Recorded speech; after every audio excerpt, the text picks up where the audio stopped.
Hi, வணக்கம் மக்களே. நல்லா இருக்கிறீங்களா? சாப்பிட்டீங்களா?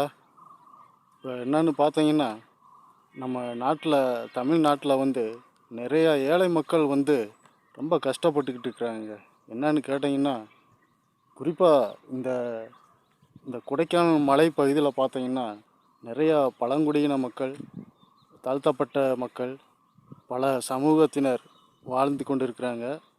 அவங்களில் பார்த்தீங்கன்னா நிறையா பேர் வறுமையிலையும் நிறையா கடன் பட்டும் நிறையா பல கஷ்ட தொல்லைகளிலும் அவர்கள் வாழ்ந்து கொண்டிருக்கிறாருங்க.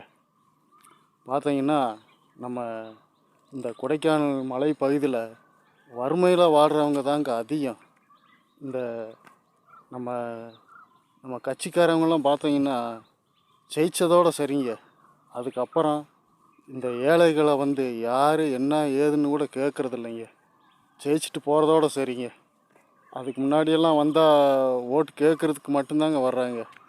ஜெயிச்சிட்டாங்கன்னா அவங்கள ஏறெடுத்து கூட பார்க்குறது இல்லைங்க. இந்த இந்த ஏழை மக்களை பாருங்கள். அவங்க இந்த வாரமாயிட்டா கடன் கந்து வட்டிக்கும் இந்த பல கம்பெனி நிறுவனத்துகளில் மாதம் மாதம் கட்டுறது மாதிரி அதுலேயும் இப்படி கடன் வாங்கிட்டா இந்த வசூலிப்பவர்கள் வந்துட்டா பாவம் ஓடி மூளைக்கு ஓடி ஒளியறதை பார்க்குறது நம்மளால் முடியுதுங்க.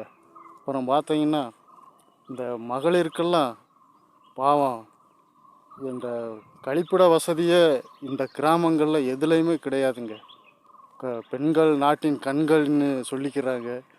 இந்த பெண்களுக்கு ஒரு டாய்லெட் வசதி எதுவுமே ஏற்படுத்தி கொடுக்கறது இல்லைங்க. பார்த்தீங்கன்னா கிராமப்புறங்கள்லாம் அப்படித்தாங்க. ரோடுகள்லாம் பார்த்தீங்கன்னா பூரா சேதமாக தாங்க இருக்குது, குண்டும் குழியுமாக இருக்குது. அதையும் பராமரித்து கொடுக்கறது இல்லைங்க. மொத்தத்தில் எந்த அரசாங்கமும் இங்கே ஏறெடுத்து கூட பார்க்குறது இல்லைங்க மக்களை. அடுத்த அடுத்த வீடியோவில் சந்திக்கிறேன் மக்களை. இன்னும் நிறைய சொல்ல வேண்டியிருக்கு.